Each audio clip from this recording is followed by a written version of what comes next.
que les gens disparaissent en forêt? Pourquoi dans ta famille, il y a toujours eu les gens qui ont disparu en forêt? Qu'est-ce qui se passe? Alléluia. Amen. Pourquoi dans votre famille, la plupart des femmes ont été violées? Qu'est-ce qui se passe avec cette histoire? Il faut comprendre l'origine. Il faut retourner à l'origine pour que les générations futures ne subissent pas les sévices qui vous ont assailli. Ce qui vous a attaqué, ce qui vous a empêché de travailler. Si vous avez eu les enfants en retard, vos enfants ne doivent pas avoir des enfants en retard. Si vous n'êtes pas allé loin dans les études, vos enfants ne doivent pas être limités dans les études. Ce que vous n'avez pas pu vivre, vos enfants doivent le vivre. Et là, pour qu'ils puissent le vivre, il faut que nous attaquions les choses à l'origine. Et l'origine de quelque chose, c'est la source. L'histoire de la parole de Dieu commence en Genèse. Genèse, c'est l'origine, le commencement. Si on ne va pas jusqu'au commencement, on ne réglera pas un problème. Et on ne règle pas les problèmes véritablement sans répartir au commencement. Je veux que tu t'asseyes sur ta bénédiction.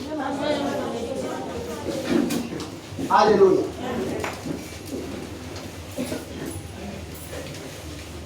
Pourquoi est-ce que nous voulons?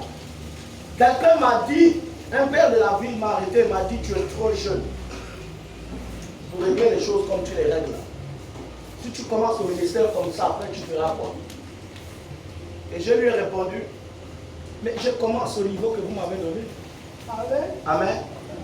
Parce que si je dois aller commencer par là où mon père a commencé, je lui perds du temps et tout ce qu'il a investi en moi, je commence à utiliser ça comme. Alléluia. Amen. Donc je commence au niveau là où j'ai compris.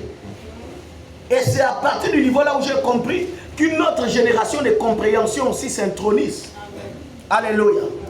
La Bible dit que dans les derniers temps, l'intelligence va augmenter comme l'eau augmente dans le fond des mers. Donc les enfants naissent avec une intelligence exceptionnelle. À notre époque, on ne pouvait pas avoir un enfant de 15 ans avoir le bac. Mais aujourd'hui, il y a les enfants de 15 ans qui ont le bac. Alléluia. Tu arrives dans une entreprise, tu cherches à voir le directeur c'est le jeune homme que tu as trouvé debout, peut-être en train de sucer la glace. Tu l'as trouvé debout en train de manipuler le téléphone. Et puis tu cherches l'une des personnes qui semble être la plus âgée dans l'entreprise. Et tu dis: monsieur le directeur. Il te dit: non, monsieur le directeur, c'est le monsieur que vous avez laissé là-bas. Pourquoi le petit là? Oui. Alléluia. L'intelligence a augmenté et certaines choses vont très vite. Amen.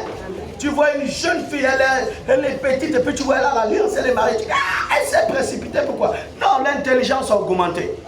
Quand tu vois les jeunes gens avec les belles voitures, tu dis: voilà les gens qui sont rentrés à la secte. Voilà, ils sont dans la loge. Tout le monde qui réussit ne part pas forcément dans la loge. Beaucoup de gens ne rentrent pas dans la bénédiction parce qu'eux-mêmes combattent les bénédictions. Alléluia. Il y a beaucoup de choses qui n'arrivent pas dans ta vie parce que tu les as rejetées par ton raisonnement. Tu les as rejetées par ton mauvais regard. Tu les as rejetées par ton caractère. Mais ce n'était pas de ta faute, c'était le système de malédiction qui était installé. Amen.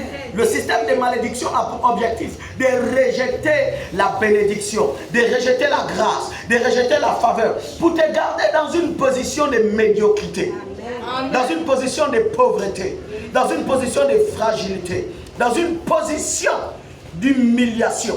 Amen. Alléluia. Amen. La bénédiction a pour objectif de redorer le blason de la vie de quelqu'un. Je suis venu annoncer à quelqu'un que la bénédiction qui va rehausser ton blason, qui va donner un bon nom à ta famille, si tu me dis amen bien, cette bénédiction est sur le point de descendre sur toi. Cette bénédiction est sur le point de descendre sur ta vie. Amen. Elle descendra jusqu'à tes enfants. Amen. Mesdames et messieurs, je suis venu avec une bonne nouvelle pour toi ce matin.